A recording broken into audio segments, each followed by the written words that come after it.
ndemeza yuko neza mu Burundi dufise abana canke urwaruka rufise impano ariko rwabuze aho ruziserurira canke aho zoca kugira ngo bashike kuri za ndoto zabo. Umuziki mwiza n'umuproducteur, umuproducer na studio quality.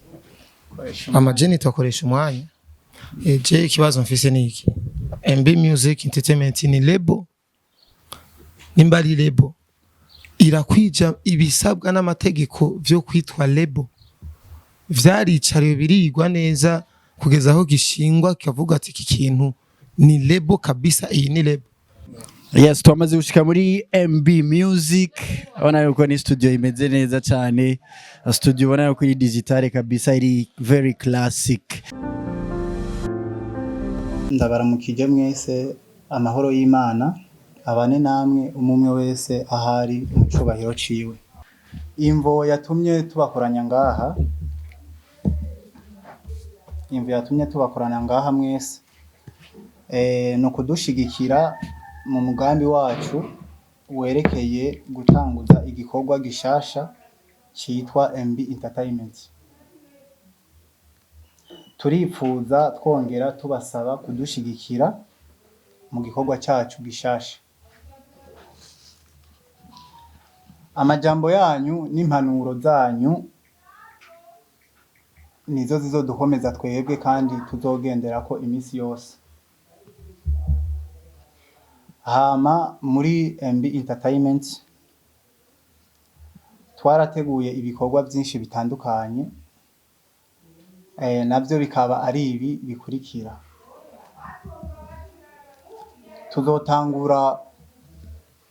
Tuzotangurira gutanga promotion kuri buri muririmbyi wese azoza gukora indirimbo muri studio yacu ya MB Music Entertainment. Twariyemeje ugufata neza buri muririmbyi wese yaba muto canke muniniya azoba yaje gukorana natwe muri MB Entertainment. Tubanje gushimira bakuru bacu, bagenzi bacu badutanguriye muri kino gikorwa, tukaba tuje kwifadikanya nabo ari bo mwebwe kugira ngo dukomeze inguvu muri industry yacu ku muziki ndundi.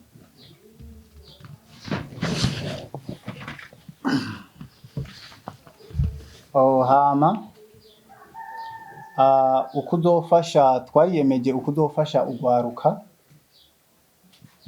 nkatwe kubera ko twari twiteze kubatera intege ariko byari byaranse uburyo tubicishamwo, ariko tukaba dushimira Imana uno munsi intambwe duteye. Rero twiyemeje gufasha urwaruka nkatwe kugira ngo bashobore gushika ku ndoto zabo. Nk'akarorero, umuririmbyi arashobora kuza gukora umuziki muri studio ya MB Music Entertainment. Twebwe nk'uburongozi bw'iyo studio tukumva yuko indirimbo imeze neza, rero nta kizobuza canke nta cokwanka kugira ngo tumushigikire canke tumufashe promotion ku maradiyo kugira ngo nawe ashike ku ntego yiwe yoba yipfuza. Ndemeza neza yuko Uburundi dushoboye kandi dufise impano zitandukanye. Rero murahawe ikaze muri MB Music Entertainment. Twarateguye ko tuzotanguza igikorwa ca MB Media muri kazoza apana ubu, ariko atari kure cane. MB Media rero murahawe ikaze, turabasaba ko muzodushigikira nihagera. Twariyemeje kuzofasha abana batishoboye canke imfuvyi, nshatse kuvuga abadafise uburyo ariko batarenza imyaka 18. Ni ukuvuga yuko kuva ku myaka 18 kumanuka turazi yuko hariho abana bafise impano. Nshobora kuba ndamuzi canke wewe mugenzi wanje umuzi, urashobora kumuzana kuko twaratanze amezi 2 yo kurindira abo bana. No kuvuga yuko naho bo baba 2-3 bakazoboneka muri aya mezi 2, tuzokumviriza abashoboye hama dutore tubafate, tuzamukorera video, tumukorere na promotion ku ma radio no ku zindi mbuga zitandukanye, hama binashobotse yegukire MB Entertainment.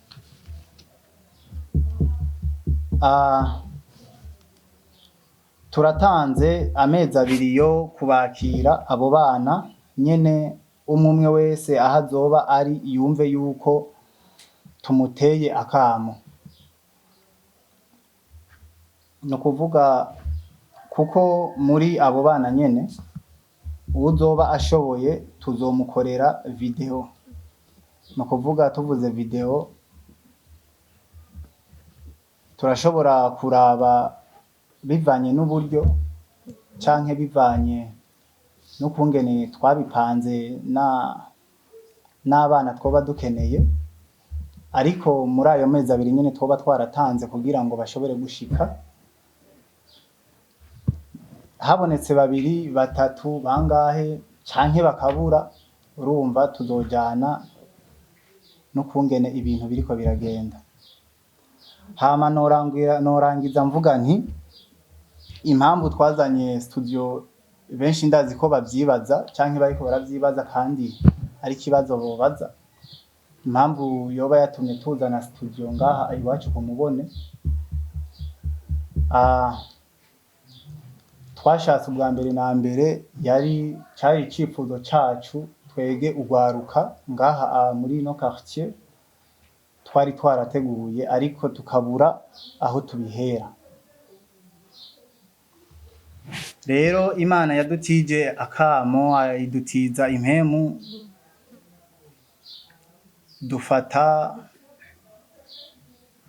turavuga ati reka turabe nimba hari umwe muri twebwe yoshobora gutanga ico yotanze canke tugashigikirana. Reka dutanguze iki kintu kugira ngo tube turashitse kuri ya ntego yacu. No kuvuga yuko muri no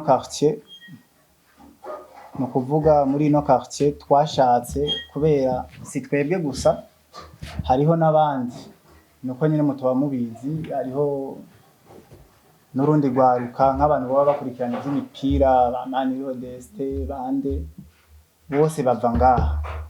Ni kuvuga rero twege twifadikanije nk'urwaruka kugira ngo dushobore kwiduza quartier yacu kandi tuyivuge neza. Nkaba ndabashimiye mwese mwashoboye kugera ngaha kandi mwitanze, nongera ndabakengurukira umwe wese ahari. Imana imuhezagire, murakoze. Turi mu gihe bivugwa ko music production yo ngaha mu Burundi iri hasi par rapport n'ibindi bihugu duhana akarere, bikanabonekera mu guhurumbirwa. Ni production mu Burundi dahurumbirwa cyane nka production zo mu bindi bihugu, kuko turabona mu bihugu bimwe babivamo baja mu bihugu runaka bagiye gukorerayo, ariko ngaha mu Burundi ntavyo tubona. Ikibazo cangira rero ni akahe kabijya muzanye muri production ngaha mu Burundi, kuryo bwuko hogira iciyongera kuri production twari dusanzwe dufise ngaha. Turakeneye no kumenya mbega who will be the producer, ninde azoba ari producer waha, mbega no dusanzwe tumenyereye canke kume numvise ko mushingira cyane kugwaruka rufise impano bakiri hasi kuduza quartier, azoba ronga nyene muri quartier tutazi tugiye kumenya kubera iyi MB Music Entertainment. Merci. Hanyuma icerekeye ikibazo cyo yuko twoba tuje guhindura iki ngaha mu Burundi, nta kwiratira icyo twoba tuje guhindura kiretse yuko twokwishimira yuko twoba tuje gukora cyari tugatanguza gukora neza kugira ngo dushigikirane na bene wacu muri uyu muziki ndundi, kugira turabe aho woshobora kugera, kubera turabizi yuko umuziki wo mu Burundi uri hasi kandi ntituje guhindura, ariko tuje gukora neza dushigikirane n'abariko barakora bari basanzwe bakora, kubera silebo ya mbere ishitse ngaha mu Burundi, turabe umuziki ndundi aho wotegerezwa canke woja ku yindi level. Producer arahari, ndibaza nitwaheza press conference muraza kumushikiriza mu mubone. Uno munsi niho mwashimye ko muza kubishira ahabona, mbaye musanzwe mukora gute ukundi kugira uno munsi niho mvuga ati turaguruye iceze, musanzwe mukora canke uno munsi nyene niho muca mutangura muhaguruke n'ibikorwa? Hari abo mbaye musanzwe mukorana gute canke bwiye gutangura uno munsi? Ibaza ko ikibazo canje ari ico. Hama kuvyerekeranye n'abana muzotora, ni muzorenza nombre ingana gute kugira mubona ati abakweri nibo tuzoshobora gukoresha nabo, igitigiri mutazorengako nkuko mwadutumye ko dutegerezwa kubazana, igitigiri mugwe mutazorenza? MB Music ntiyari bwatangure, uno munsi niwo munsi wo kuyugurura kubera ntitwari bwatangure gukora. Hanyuma ku cerekeye c'abana nta nombre twashizeho, kubera twatanze amezi abiri, deja muri aya mezi abiri abazoshika tuzobakira, kandi nta vy'amajambo bihari, ibintu biri verite. Tuzobakira, nimba umufise muhira canke umuza ahantu uzumuzane tuzomwakira, kuko twabateguriye umunsi umwe mu ndwi wo kuza bakora akazi barekodinge, hama twumvirize nivo zabo aho zizoba ziriko ziraja kandi amajeni twakoresha umwanya. Je ikibazo mfise niki, MB Music Entertainment ni label, nimba ari label irakwija ibisabwa n'amategeko vyo kwitwa label, vyaricariwe birigwa neza kugeza aho gishingwa kavuga ati iki kintu ni label kabisa, iyi ni label. Murakoze cyane. Reka ngire ko ndakwishura akoresha umwanya. MB Music Entertainment ni label itaratora abasani, ariko urumva yuko muri label ategeka kuba hari ubusani. Niyo mpamvu twavuze yuko muri ajya mezi abiri duhamagariye abana batarenze imyaka 18 kugira twumve impano zabo, hanyuma icerekeye kumenyekana canke yuko yobizwi. Ndibaza muri no industry nta muntu yokoranya abantu nk'aba akaja ku media akavuga adafise ibintu vyemeza canke ikintu cerekana yuko ari mu muco mu mategeko. Ndafise ibibazo bitatu nagomba gushikiriza. Muri MB Entertainment kugira musinyishe umusani mwisungike kuri uwo musani. Kibazo ca kabiri, muri promotion mateguye ko muzokora, mbega kubera ki mwahisemo gutora abana bakiri bato, ko tuzi ko n'abakuze barira ngo uburyo buragoye? Abakuze kubera ki bo mutabiyumviye ko mubasinyishe nabo canke mubafashe muri ubwo buryo? Cya gatatu, ni ryari muzotangura kwandika abo bana mugerageje kubasinyisha kontra ko bazokwinjira, ariko kontra yo ntizobiri kirasinya? Nabaje ku kibazo ca kontra, ku kibazo ca gatatu. Ikibazo cawe ca mbere cerekeye kugira ngo dusinyishe umustar hasabwa iki? Kugira usinyishe umustar muri no industry bisabwa kwanza ubumenyi bwiwe mu muziki, ndibaza ntopfa gusinyisha umuntu uwo ari we wese. Niyo mpamvu navuze ati ndemeza yuko neza mu Burundi dufise abana canke urwaruka rufise impano, ariko rwabuze aho ruziserurira canke aho zoca kugira ngo bashike kuri za ndoto zabo. Ariko ntahure neza, sinavuze yuko ngo bose zoce nkusanya ngo ndabazanye kugira ngo bose ndabashikane ku ndoto zabo. Ya twavuze kuri ba bana batarenze imyaka 18.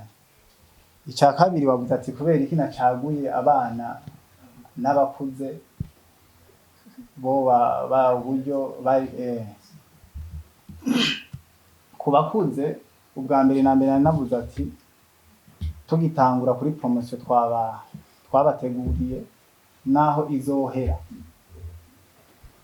twege navuze ati twariyemeje par exemple umuririmbyi araje arasohoye indirimbo turumvise neza na neza yuko iryoshe, hari aho yotegerezwa gushika. Ariko ndoza ndagusabe wewe mu journaliste ukora kuri radio, nimba washoboye gushika ngaha ukanyereka urwo rukundo ugashika ngaha, jewe ari ugufasha ndofasha, ariko ninakwegera wewe ndizera neza yuko utazokwa uwanse, naho Imana ngira izoca izindi nzira. Bon, kugira ngo dusinyishe contrat niyo mpamvu twavuze yuko dushaka bajya abana babanze baze twumvirize impano zabo. Urumva ntitwoshoka dusinyisha contrat umuntu tutarumva impano yiwe ahigera. Nitwa Capitaine de la Capitale, umumenyesha makuru yabigize umwuga. Ikintu ca mbere nagomba nshimire uburongozi bwashoboye gutegura kino kintu, kuko ni ikintu gikomeye cyane, ni ikintu kizanye kandi kanovera mu muziki w'u Burundi canke ciyongereye. C'est-à-dire que imbere ko mbaza ibibazo vy'iwanje nagomba ntumire canke semerere kuri no makamera abaririmbyi bariko baradukurikirana. Kino gikorwa bakoze n'abajene bo kumubone, mwitabire studio y'abahantiri, muzi mushigikire, mukanya turaja kugenda murabe studio uko nimeze. Ikibazo ca mbere nari mfise ni nko gutera intege. Premièrement nagomba nshimire Junior Melody, namwumvise uko niko mwamisi CEO n'umutambukanyi wiwe managers. Ivyo bintu ndabiheruka muri Bantu Boy. CEO yari Big Fizzo, manager akaba madame wiwe Edith. Rero ikibazo ca mbere mfise jewe, studio iri muri quartier itamenyerewe n'abasani benshi, kandi ico ni kibazo kizoba ikibazo gikomeye kuri studio yayo. Mashobora kwibaza ko ari ibintu bitoyi cyane, ariko iki niyo tukigize umwuga, s'il vous plaît, kugira ngo uzamure umuntu unga kumubone, kugira ngo uzamure ngo asubire kuja gufata hariya. Umuziki warahindutse, ubu dusigaye dufise umuziki ukomeye cyane, urimo intambara nyinshi, muramubibona ibintu vya B-Face na Dramati, muramubona ibintu vya ba Fernando. Urumva harimo skandal nyinshi, abantu bakora ku mafibi barabizi, hari skandal nyinshi cyane mu muziki. Mwiteguye gute na location ku muririmbyi ashaka kuza gukorera nga kuva muri town kuza gukorera biragoye, s'il vous plaît, sinobabesha. Jewe nyine kugira nshike ngaha nanatakaye, sivyo koresha umwanya, natakaye kugira nshike vyagoranye. C'est-à-dire que ikintu ca mbere je nagomba sabe ni nk'akajambo nyine ko gusaba, kuko ibintu byose ndazi ibibazo mfise nimwoca mubihindura, nimwoca muhindura. Oya, je nagomba sabe yuko studio vraiment mukaba mushaka ko dukora ibintu biri international, turabe kuntu twoyegereza hafi aho basani benshi bahurira, kuko sinizera yuko gufasha gusaba jeune babana batukwiza imyaka 18 yuko vyotuma dukora shaka ikintu gikomeye. Kuko kwiyumvira uno mugambi, mon cher ami, moniteur ya studio amafaranga igugu ababizi barabizi, micro amafaranga igugu ababizi barabizi, n'uburana ko n'amatara yacise. C'est-à-dire que twegere. Merci beaucoup. Nongera mbwira Aston yuko nta muririmbyi agitwara imiziki hanze bro. Byo kuvuga ngo production yo mu Burundi ntifasha. Mon pote. We no muzi Joel. Ukoze cyane kumunyishuri. Kucerekeye no kuzana studio ngaha muri quartier ku bantu bazoza gukoreraho umuziki urashobora kubibona canke nk'ubumwe canke babiri canke batatu bakaba benshi bashobora kubibona yuko bigoye ariko jewe mu kwizera kw'iwanje ntibigoye namba ariko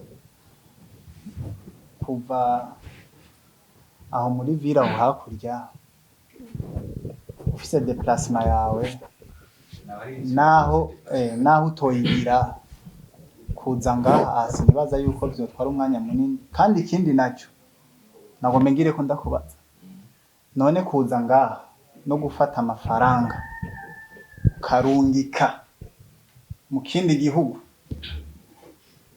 ngo bagukorereyo ibintu byo muri production no muri industry turabizi ko bimera twama twumva bidoga bigahererayo canke ntimushobore kumvikana kandi uburyo bwiwe wabutanze ndizera naho bufise imodoka imwe gute ngaha nta 10 litre canke 15 litre ukoresha uvuye ngaha muri town gushika ngaha muri quartier simbona uburemere burenze aho bwoba buri umuziki mwiza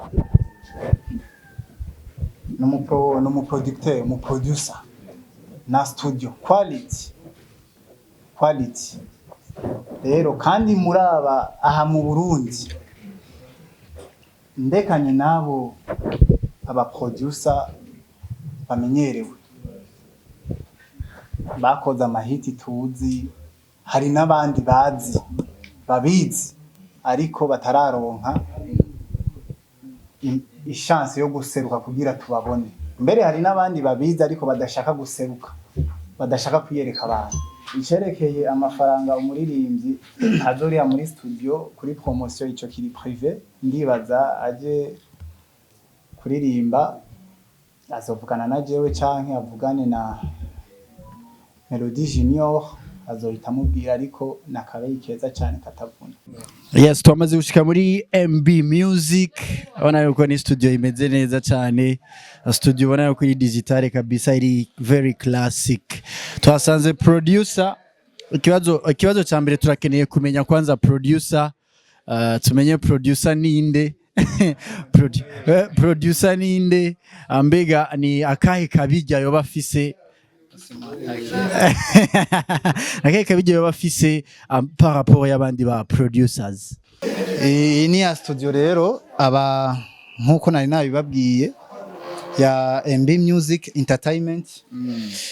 No kuvuga producer mwamubonye n'ahadashi atashimye kugira ico ashikirije ariko muramubona ntatandukaniye na mwana waundi yavuze gute yavuze mwana 14 ntatandukaniye nawe rero ibikoresho murabibona twari kwatsa tukabereka ariko nuko mbona amatara ntabwo yatworoheye cyane yego gusa uko mubibona nuko bimeze rero barahawe ikaze bazohashike baze bahagere dukorane nawo umuziki mwiza ufise quality.